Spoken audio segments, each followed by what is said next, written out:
You guys seem to have liked the last HCMC video, so we're going to be doing HCMC today, and I'm going to give you my honest outlook on if I think they could actually win this case against PM. Now, this is a massive lawsuit that is basically going to determine the fate of HCMC, because fundamentally, you guys could check the old video out. I just don't think they're that strong fundamentally. In most case scenarios, their balance sheet isn't the strongest thing. It's not like bankruptcy level, but it's not like a $1 billion company level. Revenue's not there either. 13 million in revenue, losing money on the year. It's really just not the greatest business ever. However, we're going to give a few bullish things, starting with the actual law firm. So I've been doing a little bit of DD on this, and this is a massive law firm that they only take cases that they think they can win for sure. And I mean, most law firms do that, but not to this scale. This company has 472 million in revenue, and that's 2018, more than 665 attorneys, and is overall just a massive law firm. They were ranked top 100. I think there were like 80 in the entire United States, 775 attorneys actually, and over 30 offices. Now, something I do have to say, this is just an old post I found on Reddit actually, is that we know that Cousin O'Connor actually specializes in patent litigation, which is exactly the case we have with HCMC. But how much is this? If they lose this, how much is this going to hurt them? Are they going to be paying them a retainer and racking up a bill, right? Is this what's happening? Or is it a percentage of the judgment? Now, if it's a percentage of the judgment and we can figure that out, that gives me a lot of hope that Cousin O'Connor knows that they're going to win this case no matter what. There's a lot of things that could happen here. PM could just simply just buy HCMC. That's a possibility. Once the stock crashes, that could be a possibility. They could just gobble them up and they wouldn't even notice that in their balance sheet. Now, let's start with the bad, okay? What is the reasons why they would lose this lawsuit? Now, one reason specifically is that patent court judges have already been on about this exact thing with the same exact PM, Philip Morris. And while it's nice to be hopeful, it's also very possible this exact thing happens because this is the exact same lawsuit. Now, HCMC has a better patent on this exact product, but a lot of people are suing PM just for this same exact product, and for the most part, it's not working out. There's about one company that's working out for, and that's just going to be a small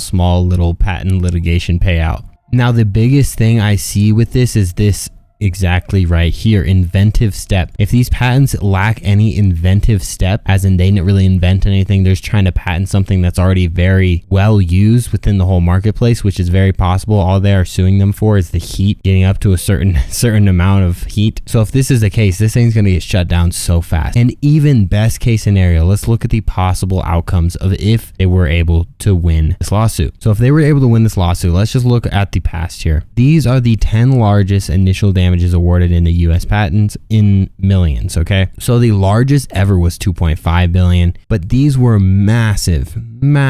And right now the sales of this product just don't equal 2.5 billion. It's never going to get to 2.5 billion, and that just realistically is the case with that. Now, to even further the bearish case, I promise we'll get to a bullish case too, but I want to show you guys two sides, because to me this is a bet. You know, as I said in the last video, this is something I put literally just very small amount of money, like not even a percent of my penny stock portfolio, which my penny stock portfolio is very small as well. So it is a very small position, because hey, if it is a lottery play, then whoops, we win a little bit. But if we go to zero, then I don't care. It's only a few $100. And I would highly recommend this with this. So they have this electric pipe patent is what they call it. But this electric pipe patent is really something that's already been out for a long time. So that relates me back to the original point we made. If it is something that's been out, it's just going to get thrown out by the courts for sure. This patent's useless. And HCMC claims that PM's IQOS system infringes at least one claim of the patent. Now, unfortunately for them, anything that includes a battery would infringe on their patent. So this just seems a little ridiculous if that is all we have to this. Now, this is a very closed case though. We barely get to see any of this. But if their whole lawsuit's basis is off of one thing, which is a battery-powered vaporizer pen that burns things, then this is going to get thrown out so fast. So that's the bearish side. Now, going back to the due diligence that we showed you last week, this is where we get the most bullish side, but it also is swayed towards the most bullish side as well. I mean, matter of fact, we see that PM has added now 2 lawyers to the case. So we have 2 lawyers going against us. So they definitely are taking it seriously once their dismissal got rejected. But the way I could see them winning this very easily is definitely just by proving that PM is using combustion inside of their pipage. Because if they are, then that is literally their patent, and if that is the case, then they should win as long as the patent isn't thrown out. Now, I'm more worried about